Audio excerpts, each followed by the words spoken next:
आप देख रहे हैं आपका अपना यूट्यूब चैनल जीके क्लासेज 1972 और इस वीडियो में मैं आपके लिए लेकर आया हूं विद्या संबल योजना गेस्ट फैकल्टी लेटेस्ट अपडेट। अगर आप चैनल पर नए हैं तो चैनल को सब्सक्राइब जरूर कीजिएगा। चलिए वीडियो की शुरुआत करते हैं। तो ये आप देखिए, प्राचार्य राजकीय कन्या महाविद्यालय पोखरण जैसलमेर। दोस्तों इस वीडियो के अंदर एक नहीं, 5 नहीं बल्कि 10 राजशेष महाविद्यालयों में विद्या संबल योजना के तहत अध्यापन कार्य कराने के लिए गेस्ट फैकल्टी शिक्षकों से जो आवेदन पत्र आमंत्रित किए गए हैं उससे जुड़े हुए विज्ञापन आपके लिए लेकर के आया हूं। तो ये सारे जो विज्ञापन हैं उनकी कॉमन जो बात है वो मैं आपको पहले बता देता हूं, फिर एक एक करके आपको विज्ञापन में दिखाऊंगा। ठीक है, तो इसमें देखिए, सबसे पहले बात करते हैं आवेदन फीस की।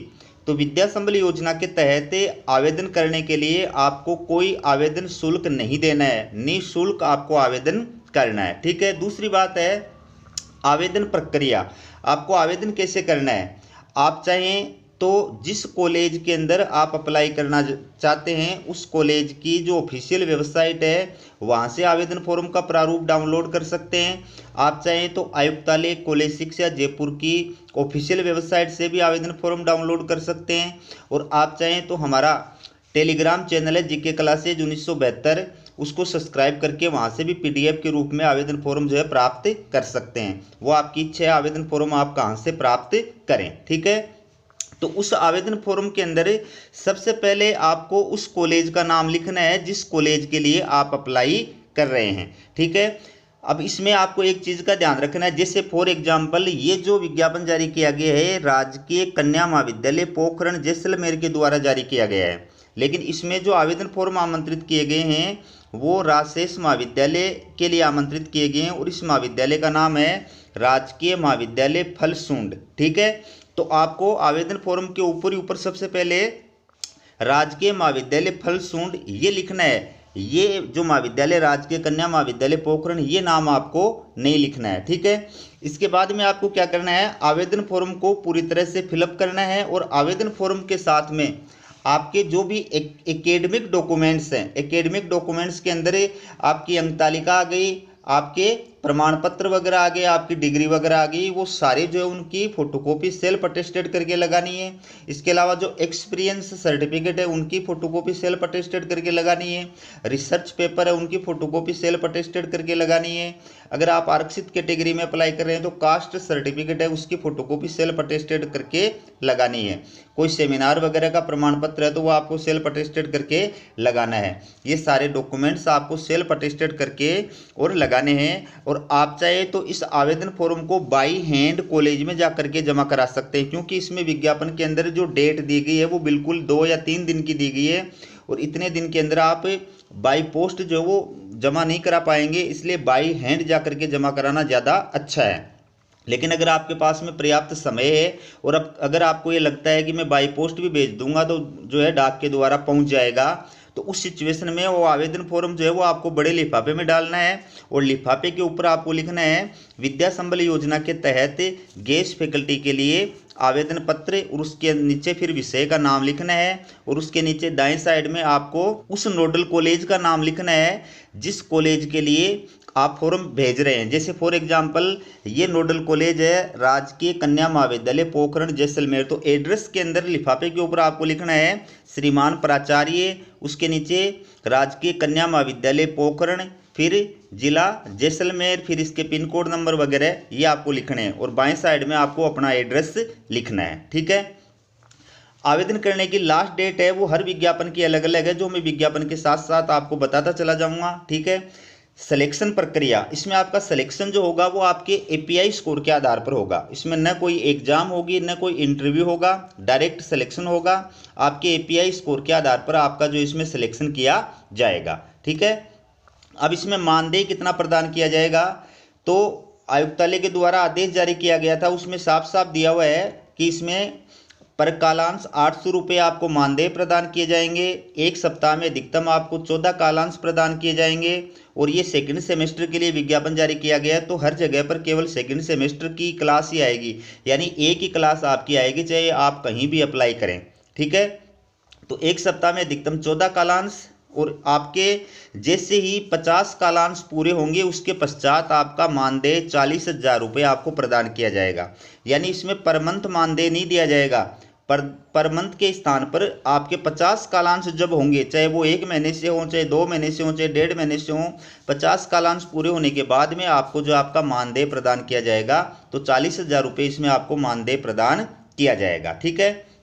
अब बात करें इसमें आपको कब तक रखा जाएगा, तो वैसे तो इसमें कोई श्योरिटी नहीं है कब तक रखा जाएगा, क्योंकि आपके विषय में आपकी कॉलेज में अगर परमानेंट फैकल्टी आ गई तो भी आपको पद से हटा दिया जाएगा, अगर डेपुटेशन से कोई आपके विषय में आ गया तो भी आपको पद से हटा दिया जाएगा।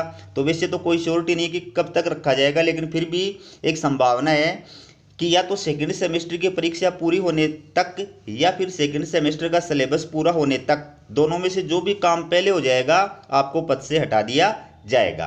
तो ये बेसिक बातें हैं।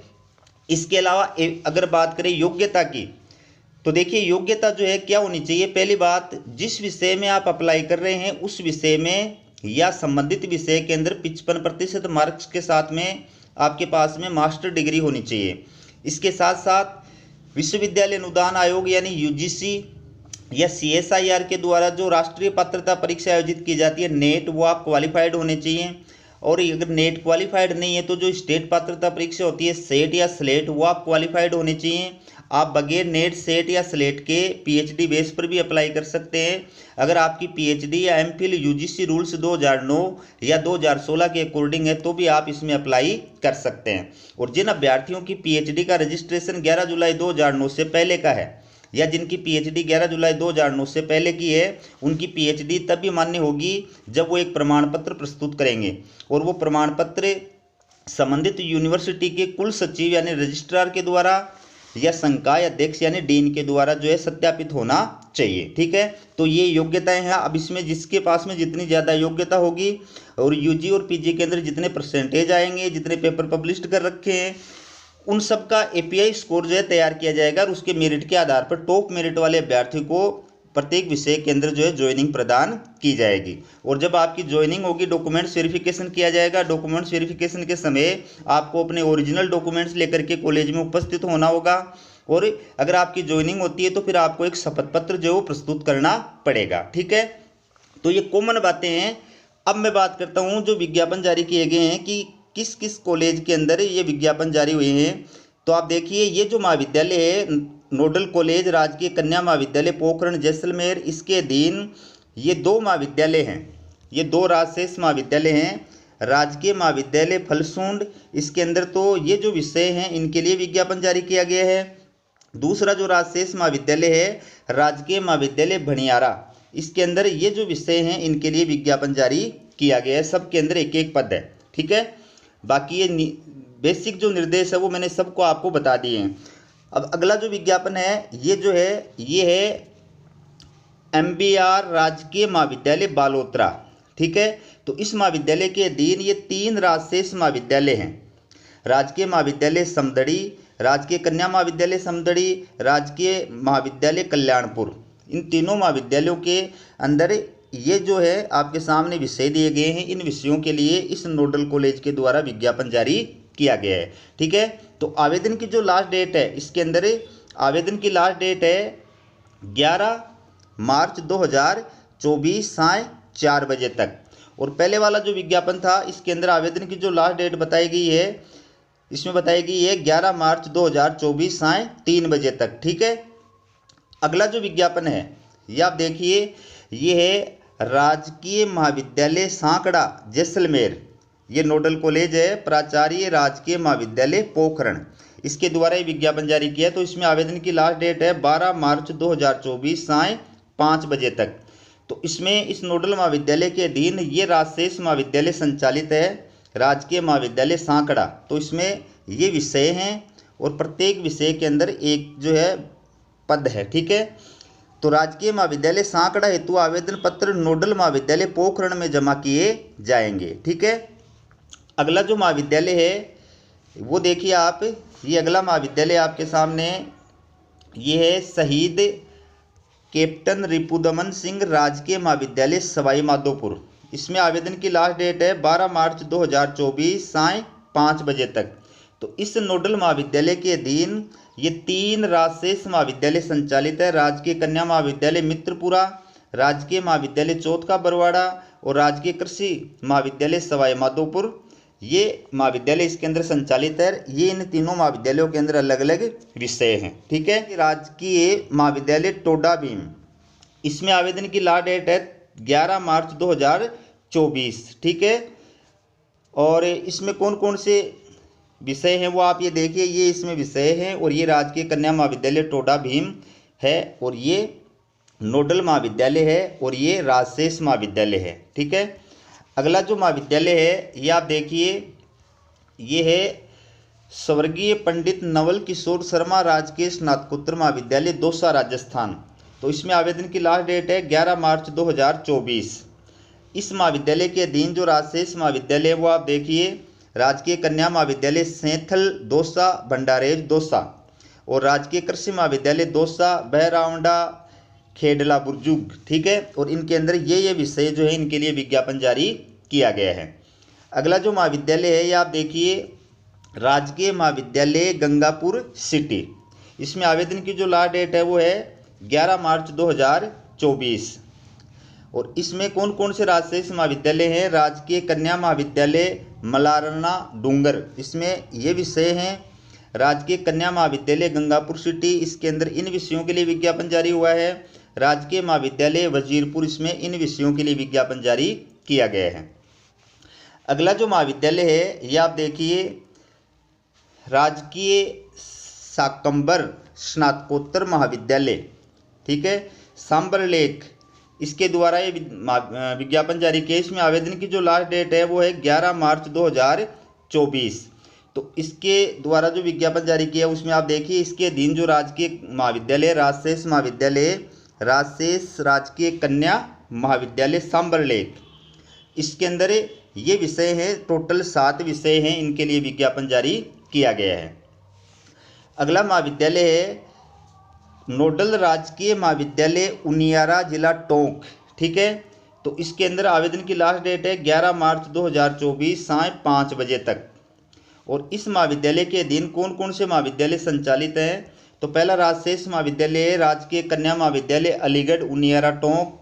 दूसरा है भगवान आदिनाथ जयराज मारवाड़ा राजकीय महाविद्यालय नैनवा जिला बूंदी, राजकीय कन्या महाविद्यालय नगर फोर्ट। ये 3 राजशेष महाविद्यालय हैं जो इस नोडल कॉलेज के अंदर संचालित है। और इन तीनों महाविद्यालयों में इन विषयों के लिए विज्ञापन जारी किया गया है। और लास्ट जो महाविद्यालय है ये है राजकीय कन्या महाविद्यालय लालसोट दौसा। इसमें आवेदन की जो लास्ट डेट है वो है 11 मार्च 2024। तो इसके अधीन 2 राजशेष महाविद्यालय संचालित है, राजकीय कन्या महाविद्यालय मंडावरी दौसा और राजकीय महाविद्यालय ये कलावास दौसा। ठीक है। और ये इनके अंदर विषय हैं। तो ये 10 विज्ञापन मैं इस वीडियो के अंदर आपके लिए लेकर आया हूँ। इससे पहले मैंने विद्या संबल गेस्ट फैकल्टी के लिए 2 और वीडियो अपलोड कर रखे हैं, आप वो भी देखिएगा। एक वीडियो के अंदर 7 महाविद्यालयों के विज्ञापन है, एक वीडियो के अंदर 5 महाविद्यालयों के विज्ञापन है। ठीक है। तो अगर मेरे प्रयास से आप किसी को भी अगर मान लो सर्विस मिलती है, थोड़े दिनों के लिए भी मिलती है, तो वो भी बढ़िया बात है। तो चैनल को सब्सक्राइब नहीं कर रखा है तो चैनल को सब्सक्राइब जरूर कीजिएगा। वीडियो देखने के लिए आप सभी का बहुत बहुत धन्यवाद।